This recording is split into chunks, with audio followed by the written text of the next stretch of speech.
Going on? It's me, John D. Villarreal, and we're talking all kinds of stuff. Right now, we're going to talk about 2022. Okay, 2021 is almost over. Happy holidays, everybody. 2022 is right around the corner. And what we want to talk about, we want to look forward. We want to say, hey, what's going on in 2022? Let's look at the business market. Let's look at work. I want to talk about business. I want to talk about jobs. I want to talk about remote work. I want to talk about entrepreneurship. All of these things are impacted. All of these things are in play. And I think there's a lot of things that are changing now. And I've talked a lot about it on LinkedIn. I've talked a lot about it on YouTube. I also have to say that today, very importantly and very excited news, and that's we are now sponsored by Melon app. That's very important. So I want to say, and there's all kinds of stuff that is coming down the pike. So that's very important, very, very awesome. So shout out on that. And we want to talk about right now the market in general. A lot has happened. Okay, we're in the middle of a lot happening right now. Supply chain disruptions. People. Kevin O'Leary was of Shark Tank, and obviously, famous on his own right. Always, appears on CNBC a lot. He was recently on Bill Maher and talked about his own company, and he's flat out said, I think the quote, this is my paraphrase, people are not coming back. They're not coming back. He thought it was going to be something like 10% that were going to stay out. It's over, I think it was around or over 50%. So it's a big, big change. And I'm seeing it. I'm talking to my friends out there, my contacts on LinkedIn, YouTube, social media, out there in the world. Things are different now. People have talked about the Great Resignation. I've seen people quitting jobs, changing jobs. I'm seeing, people looking for different perks. A lot of people want to work from home. I think people have really thought about, hey, things are different now. I really, being able to connect with my family, being able to live where I want to live. I'm here in South Florida, sunny South Florida. It was like 76, 77 today, right? How about that, huh? And sun's still out. A lot of people are coming to Florida and doing remote work with tech jobs. This is happening. This is happening in a lot of different jobs now. I'm talking to people in an automotive game, right? I'm an expert in the automotive field. I was one of the top in the country, in my opinion. First of all, everything I'm saying is all my personal opinion and knowledge and facts, and the casting experts and all for entertainment purpose only. Please check the disclaimers. Have to say that. But I'm an expert in the automotive field, right? I used to be a sales manager for Ferrari. I used to be a sales manager for Audi at one of the top Audi stores. Great management team, great store, no doubt about it. And I was one of the top in the country for Audi. And I've been able to, go to different places and put up ridiculous numbers, in my opinion. And that business, in my opinion, is one that you may have to work, a lot of hours. And listen, it's not just automotive, investment banking, law, medicine. I know a lot of people that have professionals that have put up really, really heavy hours. Some people now are rethinking that. Some employers are now rethinking that. I've talked to some of my contacts in the automotive business, and instead of, fill in the blank, 60 hours, 70 hours, whatever. Hey, John, maybe 45 hours, maybe 50 hours, maybe, things are being maneuvered now. So what do I think that's going to happen in 2022 in regards to that? That's a really, really good question. But I think that's a question that we have to discuss right now. So I want to bring in my little brother, Paul, a Cornell grad, and I'm a double Berkeley grad, double Hopkins grad. I'm gonna let him introduce himself and tease himself up, and then I'm gonna start putting in some topics here, and we're gonna talk about it. I'm also trying to monitor some of the comments here. I'm still learning, this system right here, so I have to be able to see where people are commenting. So if I don't get to it immediately, I will try to get to it as fast as I can. So and I'm working on it. So Paul, go ahead and introduce yourself while I look through some of these controls here. Go ahead. Hi everybody, this is Paul Villarreal. As John said, I'm his little brother and a Cornell University grad. Done stuff with John, entrepreneurship stuff, venture stuff. We have some of the backgrounds in that. And yeah, it's very fascinating to see what might happen in the year upcoming, particularly as John mentioned, with the ongoing COVID pandemic. Now we've got the Omicron variant coming into play. How's that going to change things? I agree with John, and what I believe the person he mentioned on the Bill Maher show, saying that it could be 50% of people coming back. I believe that I've heard in certain sectors, maybe the restaurant sector, could be 60% or more coming back. I believe that was in New York City. That was the approximate figure of people that maybe, mom and pops or family businesses, and they're gone. It's over. They're done, finished. Who's going to take their place?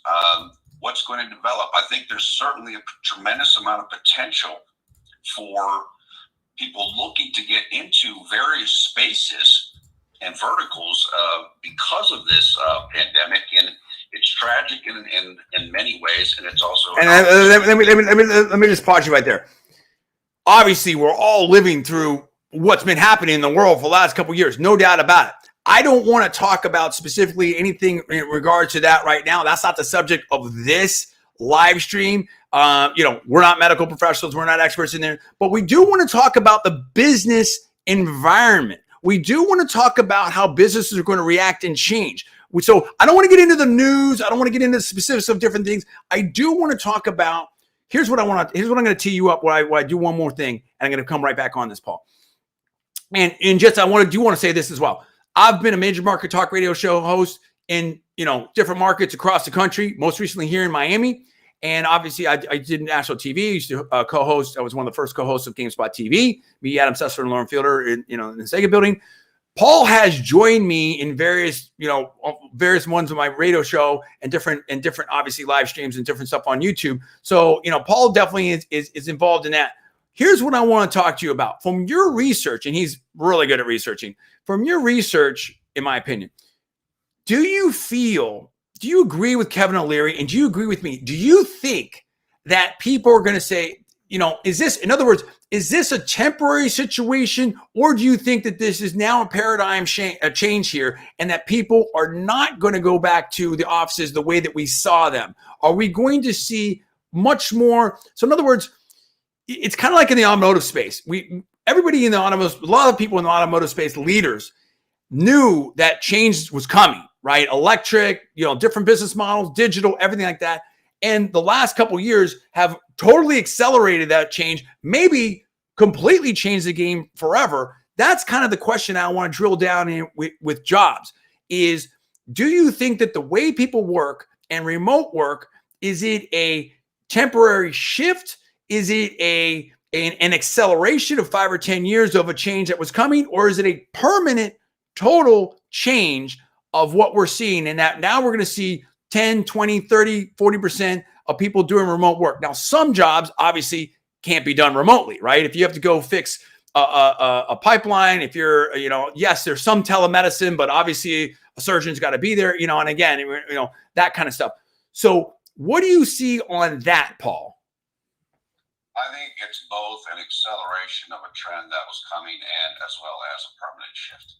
Because of just looking at how many people have changed their jobs from what they were into something different because of like the new, as you said, more ability for telework and for just circumstances that are going on right now. And I can just tell you from my own personal experience during the last couple of years, I've done a lot more telehealth stuff, and I never really thought about doing anything like that or doing it that way. Now I'm comfortable with it. So it's certainly changed my own behavior, my own habits in that regard. And I think a lot of people are looking at their opportunities and the ability to work remotely in a completely different way. Interesting. Somebody who well, let me lives in San Diego and works remotely in Buffalo. Interesting. Let me spin this out. So we'll come back to that. Let's talk about the market in general. Let's get to this, because I know you do a lot of research on this, and I do a lot of research on this. So obviously, there's a lot of things happening right now. Supply chain disruptions. There's discussions about, hey, maybe there's going to be, a lot of countries doing different things, right? What's happening with the ships? and in terms of being able to the ports and there's all in terms of all the supply chains, people have to get things. It doesn't matter if you order wherever you order it, you could order online, but some of these products are either coming by, truck, ship, plane, all these things have to work together. Obviously there's the energy component as well. So do you feel, here's my overview, and then we'll drill down. My overview is this. I'm an optimist. I think that things are going to get a lot better. I always believe in the future. That's just the way that I'm that's how I believe in. That's how I'm wired, if you will. And I think that there are definitely some significant problems. Different people have talked about what that is. I don't want to get down into that kind of granularity right now, but I do think that there's a couple different factors here. There's obviously what we've all been dealing with for the last couple of years, but I also think that, and I don't want to get too into this as well, but there's also a political component into it. And I think that there's also, business and has adjusted as well. I tend to believe that I think that 2022, however you want to analyze it, is going to be better than 2021. I think that I'm seeing it now. People want to get back to work. People want to get back. I mean, now we had an election in New York City. New York City has different leadership coming in, right? So that's a component too. There's also, we saw an election that happened before. And again, we're not going to get too very into this. I am a political expert, but we're not talking about politics right now or anything. But to the extent that there is important intersection here, we just touch on it very, very, very briefly here. So I do think that with the midterms coming up in America, I do think that people want to get back to work. I expect there to be much more of a focus with political leaders, business leaders, academia on solutions and making things work. And I think that, that's what I see. I see that there's going to be, whether it's bipartisan, whatever it is, I think that people are like, look, let's figure out how to make things work. That's what I think. I think 2022 is going to be the year for solutions, right? People want to have solutions. I think people are sick of all this partisanship. I think people want solutions. People want to get back to work. But I do think with the remote work and all and the great resignation, I do think I see with the people I talk to, professionals, people are like, look, I'm just taking time off. Hey, John, I just did it. I took a year. I did what I wanted to try, whatever it is. I haven't done this. I didn't write my book. I finally wrote a book. There's all kinds of things. I think people want that balance, right? So I think 2022 is about solutions. I think 2022 is about balance. I think also people want to, get paid up too, right? I think people say, hey, you know what? And I also think 2022 is going to be a huge year for entrepreneurship. And I know that I've been a lifelong entrepreneur, and we'll talk about that. And I'm going to have you jump right back in here, Paul, and touch on all this stuff. I think that, entrepreneurship is great, and I think it's been hyped, but I've always believed, you have to think about it like this. And people that talk to me know I've said this before. About 100 plus years ago, and then on back, everybody was pretty entrepreneurial, right? You had the baker, the horseshoe maker, the farm, and everybody would trade. They would do their things, whatever. There wasn't these big companies, right? We didn't have that until like the Industrial Revolution on, right?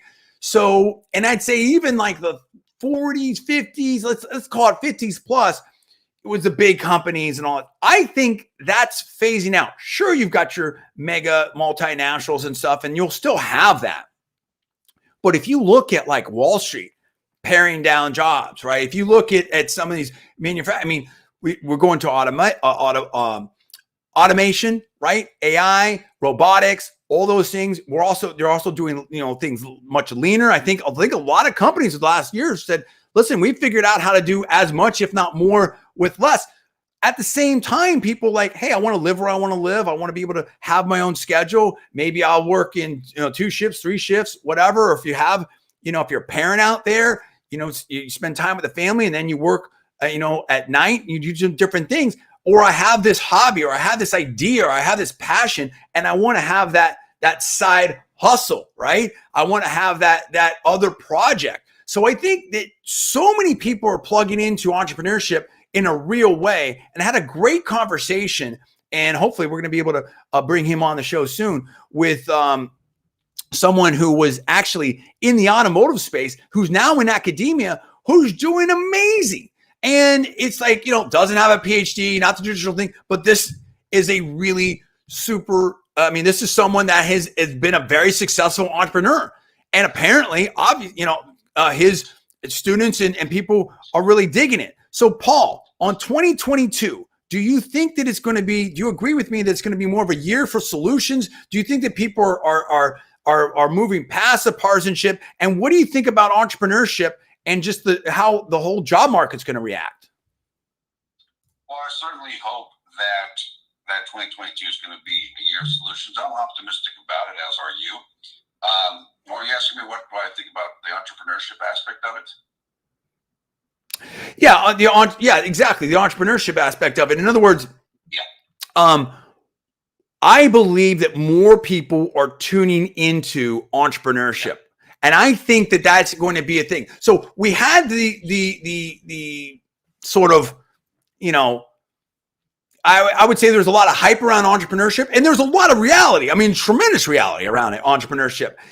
But I think that it became and it has become sort of maybe a cool thing or fashionable thing, and people don't understand it. And I know Gary Vee has talked about that as well, that, it's tough, right? Entrepreneurship is it's not a joke. It's very tough. You don't get, you if you had it, you may have left it, or maybe you never had it, but it's not the corner office. It's not the cafeteria in the building. It's not the paid travel, all that type of expense accounts, all that type of stuff. It's a very different deal. And I remember, being an entrepreneur, then going into a big company and having that brand name. When you have that brand name, everybody takes your calls, right? It's a different, or a lot of people do anyway. It's a different deal. Same thing when I had a show on. It's funny, I talk to some people like, oh, hey, I'm busy till this time, or I'm busy for a while. But let me tell you, when I worked for, and I won't name the names, when I worked for some big media companies or had my own show, people were available. people were very available at those times. So, and that's how it goes. But when you're doing your own thing, it's a different deal. And so I respect, and I give massive respect and props to the real entrepreneurs out there, because it's a tough grind. But I think that aside, I think that people are saying, listen, yes, I want to, you have your people that want to do the unicorn thing, and I want to be super successful, and I want to make a lot of money, and I want to change the world and all that type of stuff. But I also think that you have a lot of people that are just kind of like, hey, I just want to do something. This is just something fun for me. I just want to be able to do this. Maybe this gives me a little extra money. Maybe this is down the road, my retirement. So I think that people are shifting more into entrepreneurship. Does that make sense? Yeah, it makes total sense. And as I said, just because of the circumstances in the world the last few years, there's just a demand for more businesses and more smaller businesses and people just getting started in spaces. I think that's definitely the case. As we both know from our work in the past, entrepreneurship is difficult, and there are a lot of people who just maybe they're a little bit, they're very risk averse. That makes it complicated for people.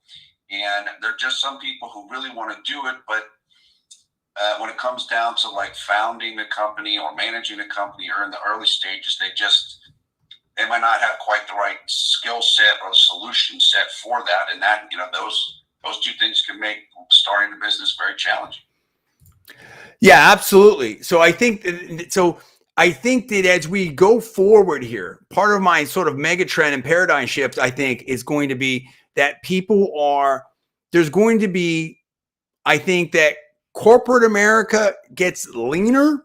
I think that people, whether it's through remote work, fractional, I see a lot of that. I've seen a huge explosion on that, right? Fractional CMO, fractional COO. I've seen all this, fractional CRO. I've seen all that type of stuff. I've seen a lot of remote teams. all kinds of different things. And you see people doing 2 or 3 things at once, or I'm doing this and something else, and then I've got my project. I think we're going to see way more of that. Now, the gig economy was hyped up before, but I think it is very much here now in a huge respect. And I don't think it's going anywhere. I think this is absolutely the future. Now, certainly, I do think that you're going to see, if things become, once things get in 2022, I do think you'll see, you see a lot of people, moved out of New York City, San Francisco, California. I think you saw a lot of that. I think you will see some folks maybe going back to New York City, and some folks maybe going back to California. I do think that you're going back to the office, in all kinds of different cities. I think you're going to see some of that. I think you may even see a lot of that. But I do think that we also are in a different spot now, right? And I do think that it is very real and it is very different. I really believe that. We're at a different spot now. So I think that if you think about think about this. You have to look at it this way. If you're an employer right now, and it doesn't matter. It could be one of the big 4. It could be Big Law. It could be, Wall Street Bank. It doesn't matter, let alone a startup. Forget it. If you're a startup, forget it. Remote work, in my opinion, remote work is here. If you're a startup, remote work is here, and it's going to be here. And that's just because that I see it out there all the time. It's like, that is what that that market wants. But even if you're some of these big corporations now, this is what Kevin O'Leary was saying. It's like, if you want to attract talent, there already was going to be, you have people that are, I know people that are, that are financially sound, very, very secure, and they're out, they're done, they're retired, it's over. And, they don't need to work. And so now you have this labor crunch, right? And so how do you attract talent? Because it's not a big deal.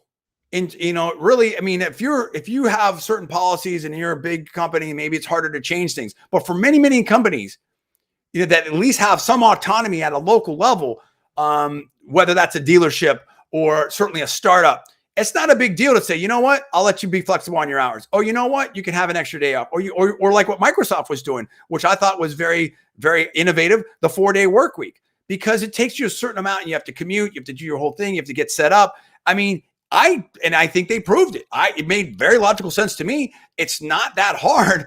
In fact, it may be more productive to do 4 10-hour days than 5 8-hour days. So I think that people are going to I think you're going to see a lot of creativity to make it work, right? And how do we make this thing work? How do we attract talent? If you're not willing to attract talent, someone else is willing to attract and retain talent. And I think that's the other thing right there. So, I think people are like, hey, you know what? Work's super important, but it's not everything either, right? So, yeah, I think that's what we're seeing. So what I see right here is, hot cities and states, and we see the same thing with geographies and tax and policy and everything like that. You're seeing tremendous amounts of talent coming into Florida, Texas, Tennessee, North Carolina. But now, like I said, with New York City, is New York City back? We have new leadership there. And, it seems to me that almost every other week, you've got a different storyline there. Hey, there's still issues with New York City. Oh no, New York City's back. And, but I think you're going to see I think 2022 with the new leadership there, I think that you're going to see more activity in New York City. Will it be what it was? I don't know about that. Do I think that it's going to be better than it is? Yes, I do. And significantly so, right?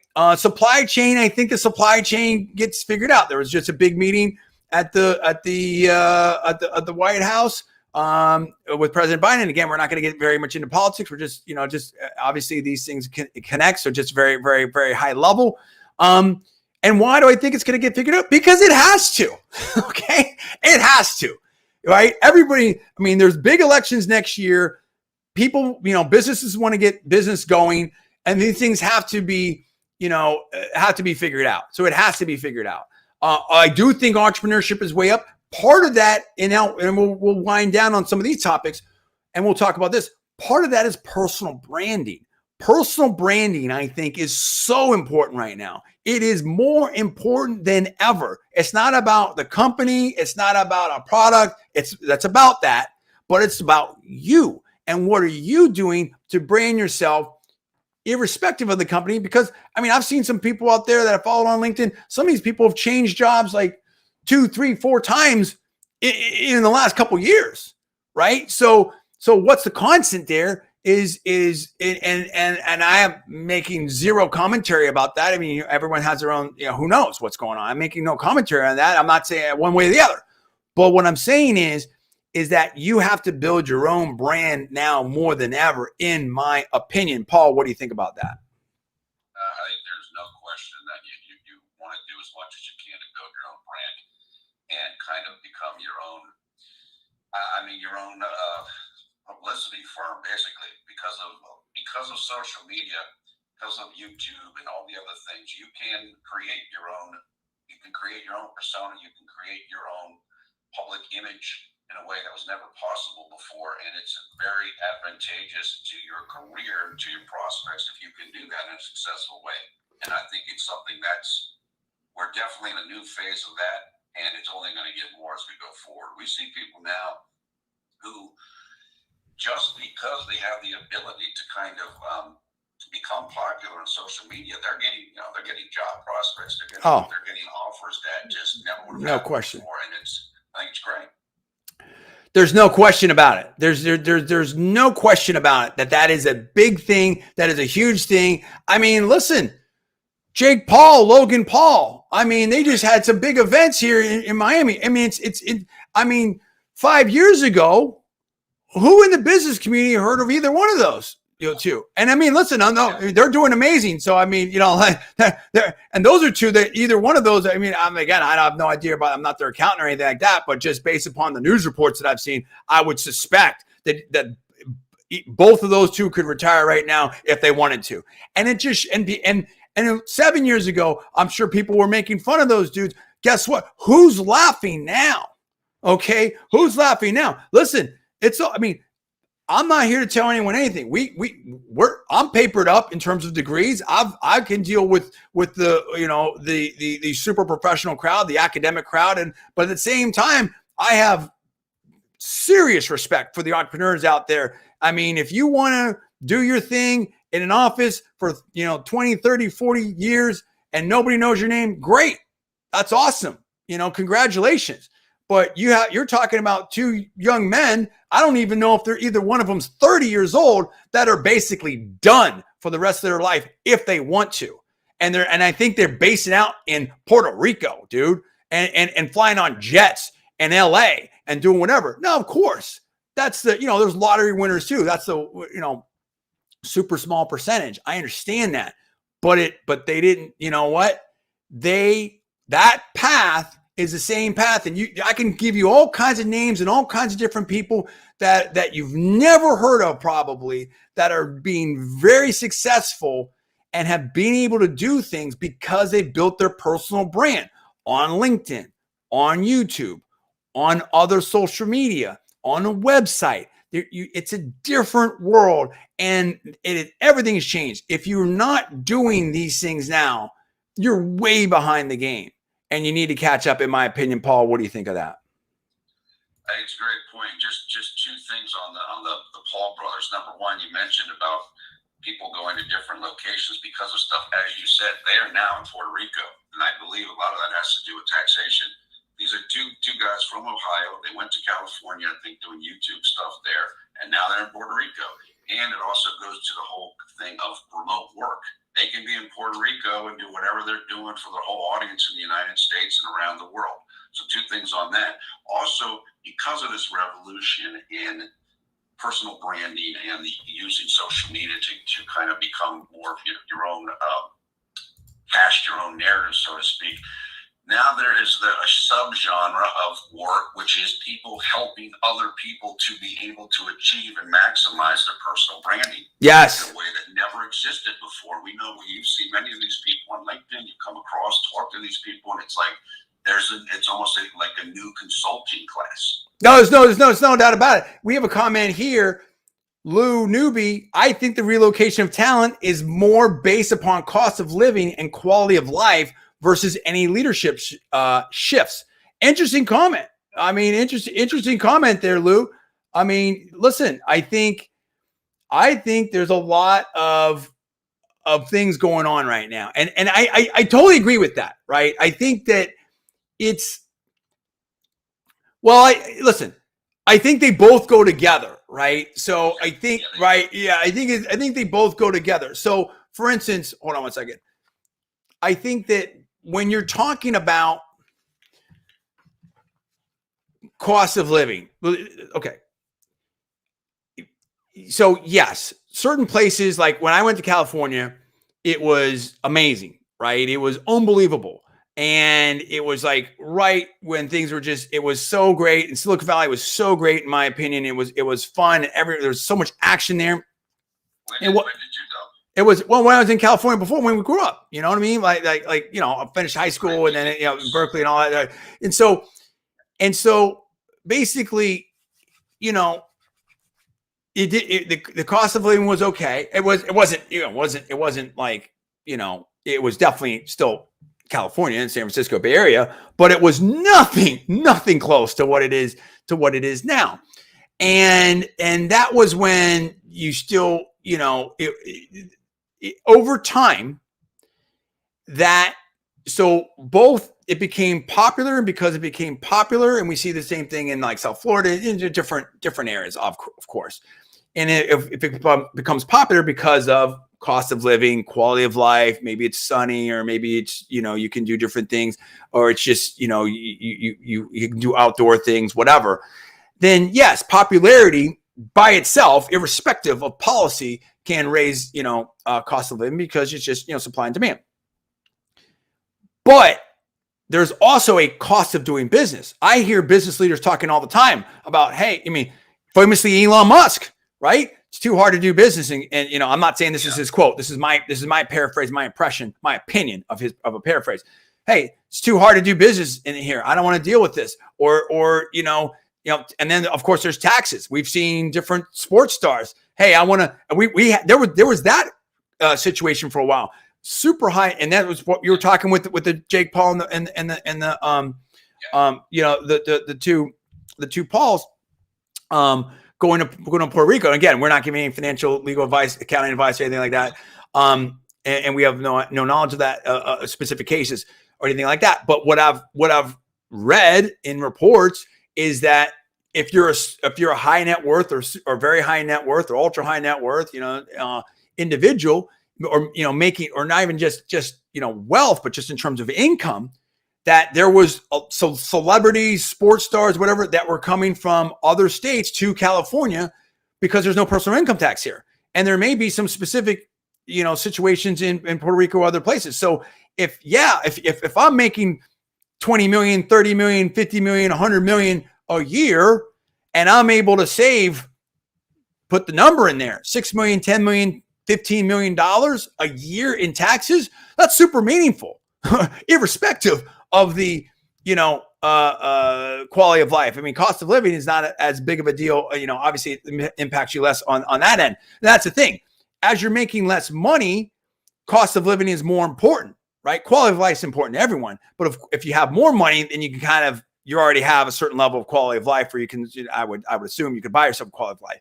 As you make more money and you have more income, taxes have a bigger impact, right? In terms of where because you can fly anywhere. You can jump on a jet, fly, you can go wherever you want to go. But in terms of where your taxable domicile is, and again, not giving any advice or anything like that.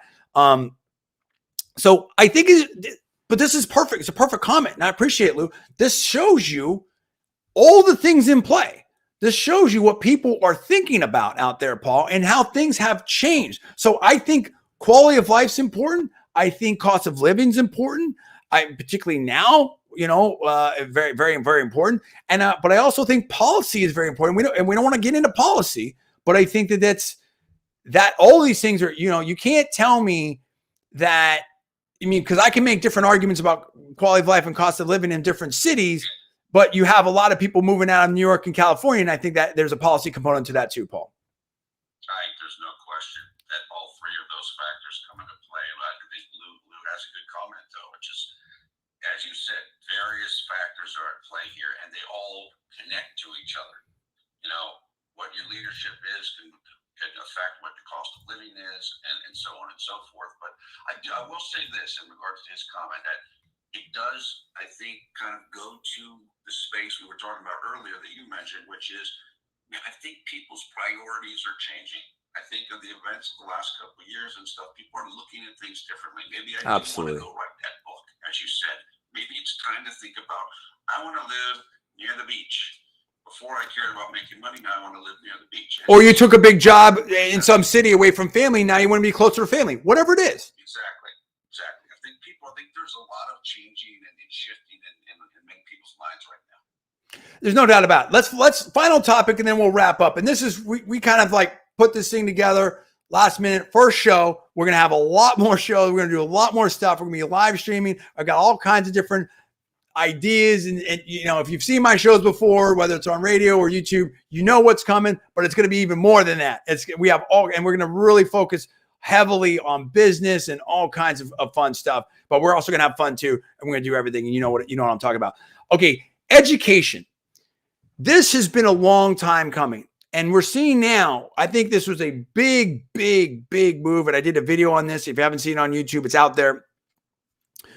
Education it's been ready to be disrupted, and I think it's about to get seriously disrupted. Oh, and just a note, at any time, the wife and the little kiddo may come in the door, so that could be happening at any point. And I think that there's a lot of people have been talking about the cost of education. Are they getting a return? Employers always have been talking for a long time. Oh, the graduates getting the right skills and whatever.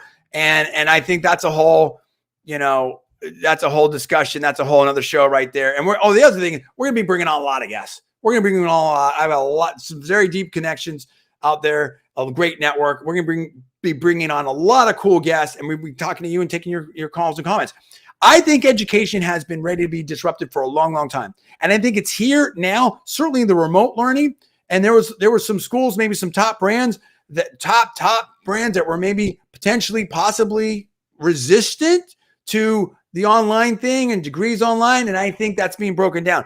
When Berkeley made the move, Berkeley Haas, a top 10 ranked program, says, guess what? You can get an MBA online now. I think that changed the game. Now there's still, can you do that for a top 5 school today, whether it's in law, medicine, or business? No, but I think that it's coming. And honestly, I did my own rankings of MBA programs. I would put Berkeley right there, right close to the top 5, if not in that top 5. I mean, Berkeley is, of course, I'm a double Berkeley grad, and, go Bears and go Blue Jays as well. But I have, real knowledge of Berkeley and the impact in the Valley and what's going on. And I've seen nothing to dissuade me from my opinion on that in terms of the progression and what they're doing. I think they're making some big moves there. So I think, but regardless, it's not about different schools or anything like that. It's about, I think right now, here's what I see for 2022 in education. Only the top, on the one hand, top brands matter more than ever, right? You have to have that elite brand. On the other hand, I'm seeing lots of cool innovation and practical classes at lower ranked schools. I'm seeing some lower ranked schools do some really cool stuff. I'm seeing all of a sudden, and I was talking to different programs, and I'm not saying it came from me, but I've been preaching now, Paul, for the last 2 years, about how sales training is really important, how sales is really important. And I think a lot of schools weren't taking that as seriously, in my opinion, or maybe I'm not in anyone else's brain, or I'm not characterizing anything, but you just didn't see let me put it this way. Let me revise and amend those remarks. You didn't see the classes, right? You didn't see the degrees in sales. You didn't see that. You could see it in marketing. You can get a master's in marketing. You can get I have a master's in communication. Couldn't get a master's in, you didn't see many masters in sales, right? You didn't see the sales training. But guess what? Any company, show me the company that doesn't need to sell. Show me the company that doesn't need revenues, right? Oh, that's like all of them, right? So business development, sales, marketing, communicate, crucial. Sales is a big part of that. You're seeing now classes, degrees, certificates in sales from all kinds of different schools. I think remote learning is also here to stay, and I think the top brands are going to have to embrace that, Paul. That's what I see. Go ahead, let me know. I'm going to. What I was about to say. Go ahead. I was just going to say that remote learning is here to stay, is only increasing, and now people have gotten a real big taste of it in the last couple of years, and that we've seen this with programs you've interacted with just in general. Also, if you want to get in, you have to play in that space now. You cannot, no matter who you are, what your status is as an educational institution. If you don't play in that on the online stuff and remote stuff, you're going to get left behind, or your program is going to fall in the standings with people that are more innovative and attacking it. There's no question about it. There's no question about it. There is such a shift right now going on. There is such disruption going on in education. I can do entire shows just on that. I've talked to people that are professors. I've talked to people that are in leadership about, whoa, what are we going to do? What kinds of offerings are we going to have? How are we doing there is, attendant, all kinds of stuff is going on in that. And in my opinion, if you're someone in the education space, if you're a student, hey, a lot of stuff going on out there, and we can, or a prospective student, we'll probably do entire shows on that. But if you're someone in the education space, a leader, or I think it's time to think bold. I think it's time to think out of the box more than ever. This is the time to do something, because you have to think about it like this. The problem is with some of these, and you see this too, and sometimes people talk about in the government space or nonprofit space. Sometimes it becomes almost an echo chamber, right? And they're all going to the conferences and everything like that. And if you don't have, a bunch of PhDs and stuff, and maybe you're not as heard possibly, but it's if you are a student and you're going to take out multiple six figures of debt or whatever it is, and be out of the workforce, the opportunity, particularly if you already have an established career, your mid-career, the opportunity cost is extreme sometimes. And then the career outcomes, or maybe the career services isn't as strong, or you're in a new school, or you're getting things going on. You've got to be able to make the case to the students about how this is going to benefit them, why it's going to make it, because you got a lot. Now we go back to the personal branding. I'm telling you right now, you've got a lot of people. Where is Logan Paul, Jake Paul? I'm not saying them specifically, but you see examples out there. Ninja, Dr. Disrespect. There's so many different. I can go on down the list. Boom, boom, boom, boom, boom, boom, boom. Right? And there's Graham Stephan, right? That there's a lot of people that have been super successful with personal branding that maybe don't have the degrees. And oh, by the way, with Wall Street saying, hey, we're not hiring so much. That model of, hey, you go to this school and you rack up a bunch of debt, and you go to Wall Street, or you go to big law, or you go to big medicine, that model is changing. If those employers, and in some of these schools are placing like half of their students into banking or consulting, right? Some of the business schools, top business schools. So if that is now off the table, it's a different game. So, and what are you doing to prepare? So it's not just, hey, you go get this degree and then study whatever you want to study, take whatever courses you want. And I'm not saying it was ever like that, but I'm making an extreme hypothetical, right? And now you go and you go to this school and you get out, you're going to get the job that you want. If those jobs are no longer there, if you're in education, how do you prepare students? How do you justify the cost? Again, cost benefit, right? So how do you see what I'm saying, Paul? You have to be very innovative. You have to be very practical. You have to be very flexible with how you engage students. And there has to be, an ROI, in my opinion. But I think it's a very exciting time because now you have the opportunity with remote for collaboration. Like I just finished up recently I'll wind on this. I'll let you have the comments. We'll wrap up with the SoftBank Operator School. Fantastic. And you had all these great leaders and entrepreneurs joining from different places, and whether Chile and Brazil and Mexico and Miami, New York. It was amazing. And hearing from these people, having those opportunities, that is now possible. That is now possible. Some of that type of stuff we're going to try to bring here to you live. That is now possible. And I think it's super exciting, Paul. I think it's totally exciting. And, another point, you're thinking of what I was thinking when you're talking about the educational stuff is it's going to force also like professors and deans to think they have to change how they think, because somebody who might be great in a live classroom setting might not have the same skill set when it comes to teaching an online class. So those people have to kind of work and change in their abilities. And also it goes to them also wanting to maybe get their own branding bigger in the larger space. Now, they might be well known on campus and everybody knows, but what about people who are doing online stuff who don't even know who you are? So that they want to build up their branding as well. Absolutely. Absolutely. Listen, so much to talk about here. We just want to get out there and obviously we had the holiday, but I wanted to get live. I wanted to do a show. I want to talk about some general stuff. We're going to drill down. We're going to be doing this pretty often. Right. And we want to really drill into it and talk about it. And I'm excited. I'm very, very excited. Very excited to talk to you out there. We're going to do so many more things live, and we're going to do it across multiple platforms.